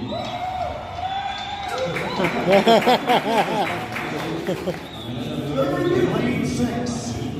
Zubero is in the building. Lane 1's at the bottom of the picture, so Tewksbury is the 5th one up. See how He's now wearing a skating cap. That's last jockey. Is this side of him. The Spaniard Zubero is on the other side at the top, lane number 6. It's 2 lengths of the pool. Jeff Rouse has a phenomenal start in lane 4. Mark will be behind and have to play catch up. It's a good thing I couldn't hear the announcers. Stay in for 15 meters. Let's see who pops up first. It is Rouse. Tewksbury's got himself a good start. He likes to play catch-up. He has to because of the start that Rouse has. World record is 53.93. The split is 25.90. Let's watch as they get to the first turn. 50 meters in with a 100-meter backstroke. Mark looks very good right now. He's made up almost all of that ground. He touches in second place. He's ahead of the other American. A little bit weak off the turn there, as you notice. Again, Rouse has phenomenal turning ability. He's on front. Mark has to play catch up again, but he's good at that. He's got to pick it up right now. Here we are, 25 meters up. The men's 100-meter backstroke. It is between Rouse and Tewksbury. Here comes Mark Tewksbury to the final 5 meters. Rouse and Tewksbury. He's going over the wall.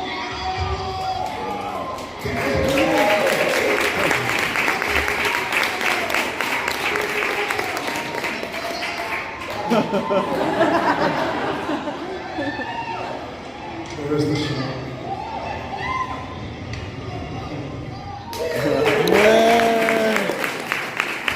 Oh my gosh! So you were so cute. You were like, go! And he comes third. You know what it was an amazing moment, I have to say. I came back to the pool the next day. I didn't sleep a wink that night. I was just so excited. I went back the next day and swam the relay for Canada. We won a bronze medal. I'd won a silver at the Olympics before, so it gave me a gold, silver, bronze, and that would be the end of my Olympic career. I decided to retire. People didn't swim till they were 28 or 30, or even in their 40s people swim today. Back in that time, it was really tied to your university career, and so once you were 24, done with university, you had to sort of start to work and get a job. It was serious. But I was still this closeted gay guy, and I decided on Remembrance Day of 1992 that I needed to tell my family that, you know, I started with my sister, and she was amazing. It's like everything that had broken in our life through me having the secret and not being close to her was fixed in that moment. She was like, oh my God, I thank you for telling me, and I get it. And then she said, now we gotta go tell Mom and Dad. She insisted. So we drove over to where we lived in the suburbs, and we walked in and said, Colleen said, Mark's got something to tell you. And like at this point, like Time and Sears, my parents were thinking like movie deal or, you know, like, no, what's next? And then I kind of had this look on my face, and I said, please sit down. And they both sat down, and I said, I have to tell you something. And there had been rumors through the years. My dad had a Photoshop business, and he had a big photo of me on it. And he'd heard people walk by and say, that guy's a fag. But he never paid attention to it. You know, you see what you want to see. And so I had to say, Mom and Dad, I'm gay. Just start your eyes. I'm gay. And they were just so surprised. You know, people say, notice what you notice, expand your perspective, selective awareness. And my mom really took it badly. She was from a small town, Tabor, Alberta. Her dad owned the Chevy dealership, so like McDonald, Chevrolet, big deal in a little town. And so she was always on show, and she was always worried about what people were going to say about her. And so her first comment was, you know, what is her family going to think? What are the neighbors going to think? Which kind of broke my heart. My dad said, I still love you. I saw him cry for the first time, but he could never quite come to terms with it. He never could actually get there. My mom's come full circle in her lifetime, but my dad, he died very early. He died of melanoma cancer at 55, 6 years later. And still on his deathbed, he just couldn't quite get there. And it's one of those things I just had to learn to accept. I didn't realize when I came out, and I realize now with hindsight, when I came out, my parents had to come out too. That was really hard for them. They had no resources. I've been living with this for a long time. They didn't know how to talk about it.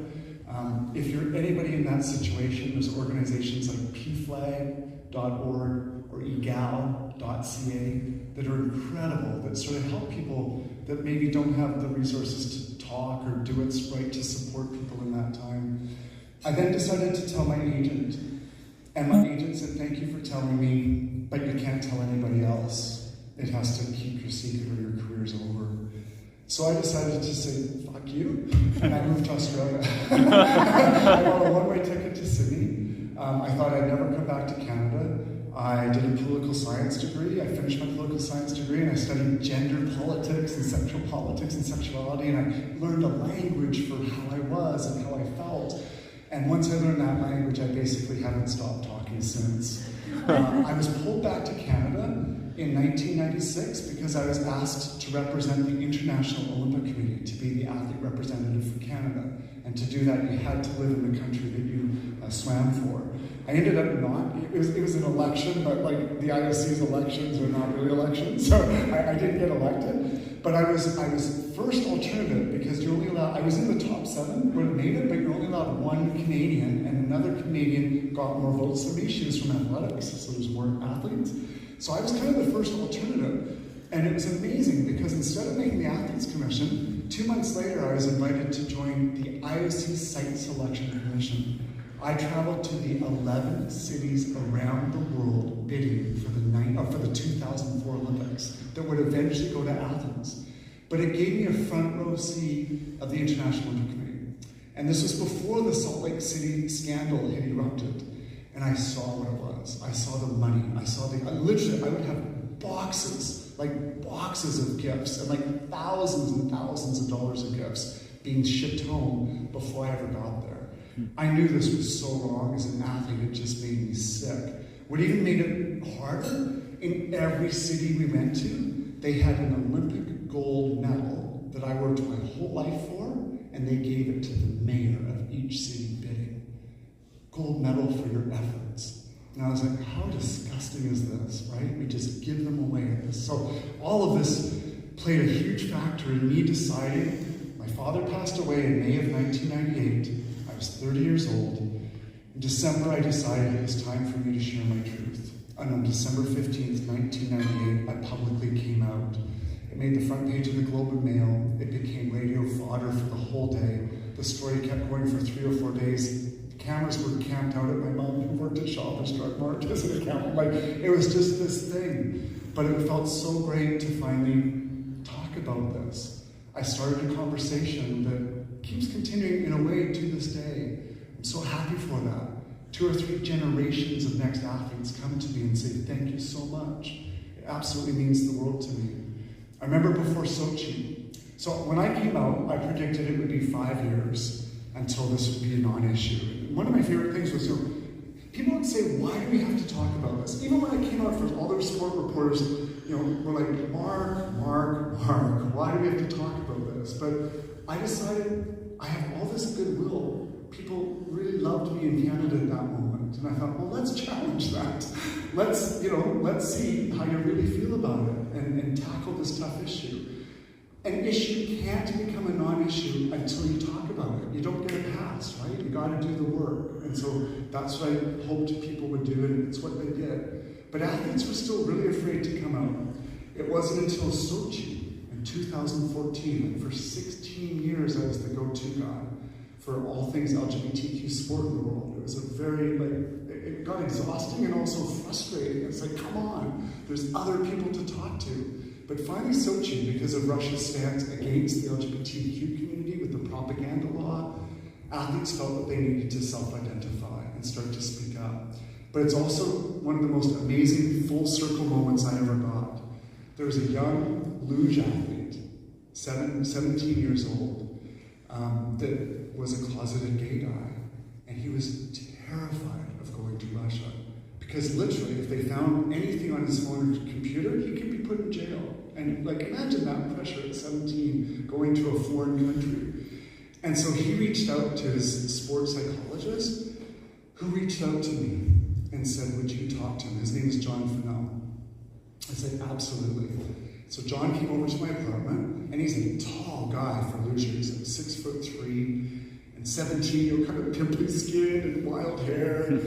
He's nervous, so nervous, he's biting his nails. And he said, I think you know why you gotta talk to me. And it was like the moment with Debbie. I was like, well, I need to hear it from you. And he said, I'm gay. And I the whole thing, I was like, oh my God, I've become Debbie in this situation. How did this happen? I stand before you, a companion of the Order of Canada. If you know the Order of Canada, I didn't know this myself until I was in it. There's actually 3 ranks within the Order. And it's the first rank is member, and there's been about 4,400 members or so over the years. The next rank is officer, and there's been about 2,300 officers. The highest rank is companion, and on my medallion that I just got in London, so I was invested, sidebar, I couldn't wear the insignia in the Queen's ceremony for me and Sandra O, so that we could wear all the regalia. And I flipped the medal around, and it has the number 523 on it. So I'm the 523rd companion in our country's history. There's only 165 living Canadians that can be a companion at any one time. So I have it till I die, which I hope is a really long time. And it's such an honor, and they gave me such a runway to do it. Most people are much later in their lives. I'm the 4th youngest companion right now. Celine Dion has me by 2 months for 3rd. Off the podium. But I intend to use it, for all the good I can. Embrace contradictions. When I was a kid, being gay just seemed like the worst thing. I thought they would have kicked me out of the Order of Canada for being gay. And 40 years later, they put me in. I'm the first openly gay person for sharing their story that's been made a companion. I'm the first Olympian, other than Dick Pound, the IOC member, that's been made a companion. I feel really proud to live in a country where that kind of progress has happened. But I have to share, when I got the call that I was a companion, I didn't really know what it meant, but when my partner Googled it, and I found out it was only 165. Oh, my partner's here, Rob Beatty. Love you, honey. Okay, sorry. When I found out it would only be 165, I cried like a baby. Like I was like, whoa! And they ask you have to actually formally accept it, because there's been people that decline it. For various reasons. Maybe an Indigenous person doesn't believe in the Crown, or a French Canadian, or whatever it might be. There's been a number of people that have declined being in the Order of Canada. So I accepted, and then all the paperwork came. And the paperwork has my full name. My dad's name is Roger Tewksbury. My name is Mark Roger Tewksbury. Over the years, you know how on your driver's license you can get rid of your name, this is Mark Tewksbury, my passport. But there it is, to go in the history books with my dad. And I thought to myself, wow, my dad, who could never come to terms with that, now is going to be in the history with me. And I could have taken his name out. I could have sent back whatever I wanted, Mark Tewksbury, but I decided to expand my perspective, to look at things differently, and to show my dad the goodwill that he deserved. Because I know that my mom has come full circle on this journey, and I had to believe my father probably would have too. And by keeping him there, he got to be part of the moment. We got to talk about Roger, and he was part of that whole ceremony and that whole service. So things came full circle. So I just want to summarize by saying, remember those 2 themes from yesterday. Embrace contradictions. Life isn't always black or white, it's often all of that stuff in between, which Debbie showed me. Not win or lose, succeed or fail. It's calibrated and lots of stuff in between. And to expand your perspective, notice what you notice, and selective awareness. Debbie had been a synchronized swimming coach that I trained after for 7 years before I asked her to coach me. The expertise was right there. I just didn't see it.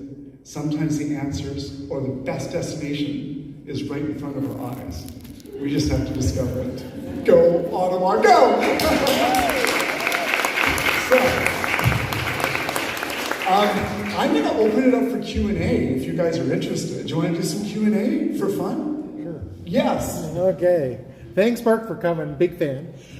Question is, I notice in sport, kids are getting younger, faster, stronger, more health, nutrition, stuff like that. 53.98, it was Olympic record, I think? Yeah, it was Olympic record at that time. Where does things stand now? 51.9. Wow. 51.9. But a few things. The starts changed, so you're allowed to like climb up almost on the pool. So that's a little bit, but yeah, the bathing suits have changed. But yeah, it can't be zero, right? There's a limit somewhere. But it's incredible how the limit just keeps getting pushed and pushed. And even the team, like Team Canada now, I was a fairly big guy on Team Canada at 6'1.5", 6'2". Penny Alexiak and all the women on the relays are taller than I am, and most of the men are 6'6", 6'7" now. So it's almost like the generations just keep getting taller and bigger, and just evolution keeps happening that way. But yeah, good observation. 51.9. I'm so glad I don't say anymore.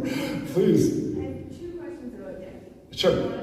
When she sat down with you, she said, "I think I know what you're going to say," but she was very shocked when you said you were gay. So did you ever ask her what that was?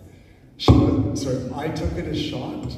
She was overwhelmed with emotion because I validated what she thought might be true, and so yeah, exactly. And the other coach, I forget his name. Derek. Yeah, he said you could train with her if it didn't affect the 4 to 6 hours you're already doing in the pool. So what did you do with her? Was it 2 to 3 hours a day on top of that? So great question. So the expertise I needed, we would just do 2 45-minute sessions a week.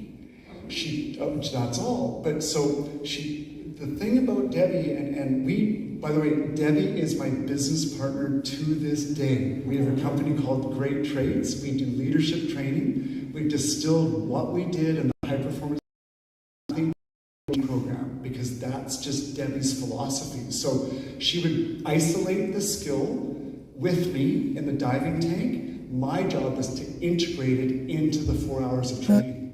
So it didn't stay in isolation. So every time I turned off or did a backstroke turn, I had to force myself to go to 5 meters, then 8 meters, then 10 meters, and build it up over time. So it was a brilliant strategy because it was always applied and it didn't add that much time onto my regular training. So I always got to do it because Derek could never argue with it.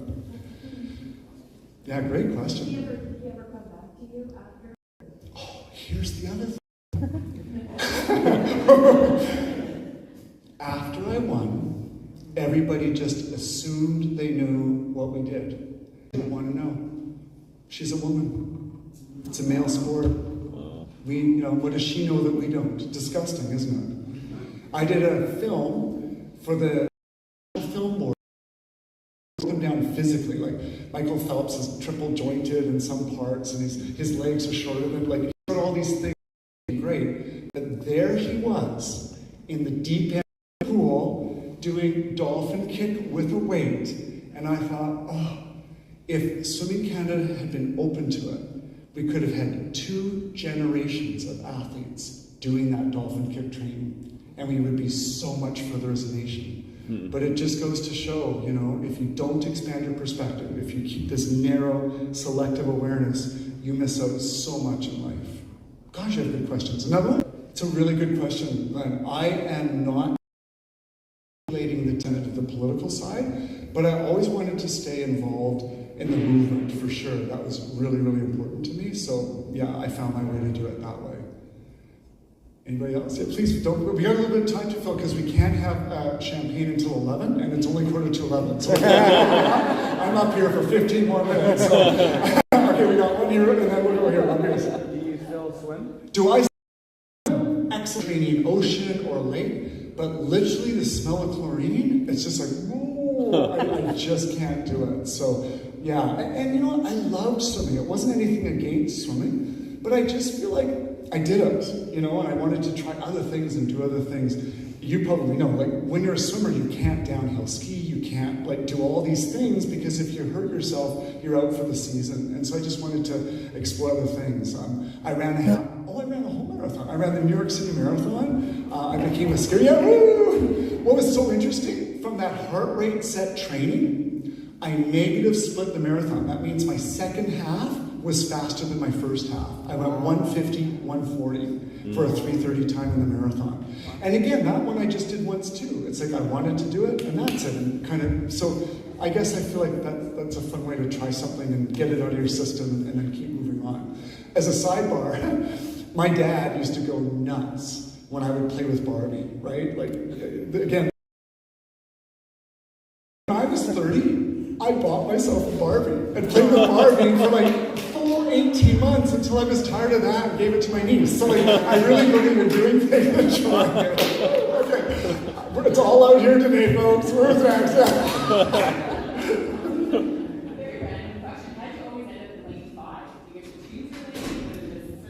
Where you qualify. You populate the middle to the out on your time. So top swimmers in lane 4, seconds in 5, threes and 3, 4s and 6, and that's how it goes. So I was always second best, so I was always in lane 5. Great question though. No one in my entire life has ever asked that question. It's really interesting. Come on guys, keep them coming. Oh, you again. No, wait a minute. I saw that one over here. Who had one over here?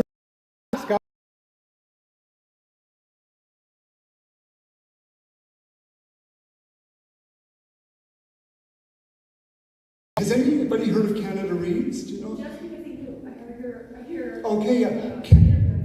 Canada Reads is an annual competition where 5 Canadians defend 5 Canadian authors' books. And it's like Book Survivor. So each day a book is eliminated, and we vote each other off the show. And I was talked to before the pandemic, and that was kind of the wheels in motion, and then it got sidetracked and it came back this year. I defended an amazing book by S.E. Edugin called Washington Black. And it was such a great experience. I took it so seriously. I wish I had my notebooks to show you. Like, I just got into it. The swimmer kind of came out in me. And I did all kinds of fun things. Like, I did a mock. I thought I had the best book. It was like maybe the best written. But the best written book doesn't always win Canada Reads. It also collides with social issues and what's happening in the moment. So I did a mock Canada Reads with 4 friends and Rob. And they each read Washington Black, and then they each read one of my competitors' books. And we had the debate. And I thought I was so ready to win, and I swear, within the first 2 minutes, they had sidelined me. My friends whooped my butt at the mock Canada Reads. Everything I thought that was my strength, they used against me. It's too well written. It's inaccessible. It's like, what? It's not of its time. And it was a tough book because it's about a young boy born into slavery that breaks free from that through violent circumstances and then kind of has an around the world in 80 days story with it. So really cool. But they were really, it was quite shocking that they whooped my butt. In the end, youngest competitor ever, Malia Baker, that was a Netflix actor. Dr. Suzanne Samar, kind of the tree expert of the world, Mother Tree, that is also an author. And who is there? Oh, Tarek is Nassim blanking. The Piece by Chocolate guy that has the movie and the chocolates. So Tarek was out first, Suzanne was out second, I was out third, thankfully, because the last day, it was the day that the Pope apologized to the First Nations, Inuit, and Métis people. And I don't think any of us could have spoken against 5 little Indians on that day, except for Malia Baker, because she's 15. She's innocent, and she didn't speak against it, but she had a little bit, but she spoke for her book. So I got beaten by a 15-year-old, yes, I loved it. But she was so heartbroken because none of us, of course, could vote for her book, right? So 5 little Indians got all the votes, and she got big crocodile tears, like, because it just, she thought she did such a good job, but she did. And leaving the set, I got to kind of pull her aside, and I just said, hey, Malia, it wasn't a vote against you. It was a vote for the issue of this moment. Like, none of us could say, on this day, you have to read our book. You have to read 5 Little Indians. This is a very important moment in our history. And we've stayed really good friends since. So that kid's going to have such a great future. She's really articulate and amazing. But that was a really fun experience. Oh my gosh. Yes, Mr. Fingernail. No, why not? I like to ask questions. So everybody has busy schedules. Being such a prominent Canadian, what does your schedule look like over a year to 5 years? And everybody always likes to learn and has goals and dreams.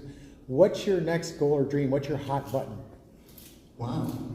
So, I mean, when you put all these things together, it sounds like I have this really interesting life. But I cook 3 meals a day. I like to go for a bike ride. I enjoy doing the dishes.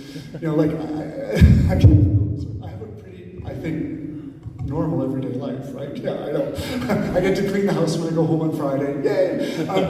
I don't know. I'm just really open. I guess I've remained curious and open. So, any opportunity that comes, like the Queen's funeral or Canada Reads or Ottawa Tourism, or I just say yes. I'll take that next challenge. Some of them are terrifying. I hosted The Current, Anna Maria Tremonti's show, a number of years ago. And I remember in the rehearsal, I was so bad. Even my producer that was working with me was like, wow, that was we're in trouble tomorrow. But I went back to my room and we went to see a movie, The Wolf of Wall Street. Oh, yeah. I wouldn't be that bad. And how to breathe, because radio is very intimate, and if you can lose your breath if you're not knowing how to talk. So all of these things I'm just saying, I just like to kind of get out of the comfort zone and keep trying new experiences. I'm not exactly sure. I think I would love to see our business great traits. I'd like to move away from it, but see that the legacy that Debbie and I have created lives beyond our lifetime, and that those ideas from high-performance sport that are so practical and applied keep living beyond our lifetime. Debbie is, I'm 54, Debbie's 69 now. She's done this business until she's in her 90s. So I was like, whole journey, and that's the system, but that's the kind of bond that we created, and I think what really great teams do, right? It's beyond the job, it becomes just a really terrific friend and something very personal. We're getting close, aren't we? Yeah. All right, so just before we kind of break and we do the toast, I would like you all to rise, and you're going to do the beaver cheer with me. So that we all remember together, getting out of our comfort zones and doing something a little different, all right? So just to remind you, it goes, I'm a beaver, you're a beaver, and here's the tricky part, beavers, we are all. So it rhymes with, when we get together, we do the beaver call, okay? Oh, and two, and 1, 2, 3. Thank you for being goofs with me.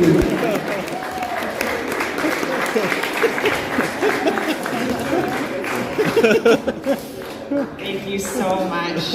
Looks so what a cute. treat. It dawned on me that maybe we've never even told the story of how our relationship and friendship began, and I thought that might be fitting this morning with this group, because it all started when we were bidding and hosting and won a conference which was called One Young World that came to Ottawa. It was the first Canadian summit, and it was in 2016, and in the lead up to that, they had asked us as the host city to find some prominent Canadians that would sit as part of this summit. And when we were going through sort of who are we going to ask, and Lori Wagner of the Fairmont said, well, I know Mark Tewksbury, I can maybe introduce you. I said, okay, that'd be great. So we teed up a call, and Mark was one of the Canadian representative councillors, and he still is involved with that organization today and travels to their summit every year. Just came back from Manchester, and we have stayed friends and in contact, and we've worked with Mark over the years, and it's just amazing how meetings can really bring people together, and we are so blessed for what we do, and we are so happy that you were able to come here and experience Ottawa, and we truly hope that you'll come back in the near future and bring all your delegates with you too. So, so thank you so much, Mark and Rob as well. Mark's partner is also part of our friendship and team when they come on the road with us, and we're so blessed to have the friendship of both of them. So thank you very much.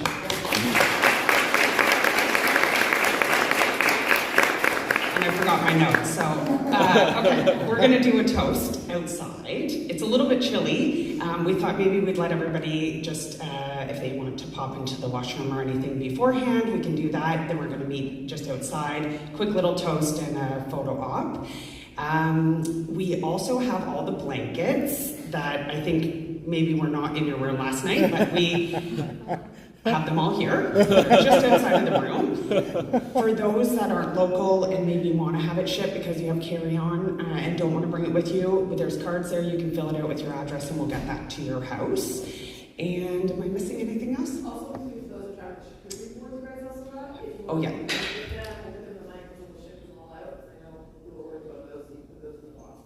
Yeah, charcuterie boards.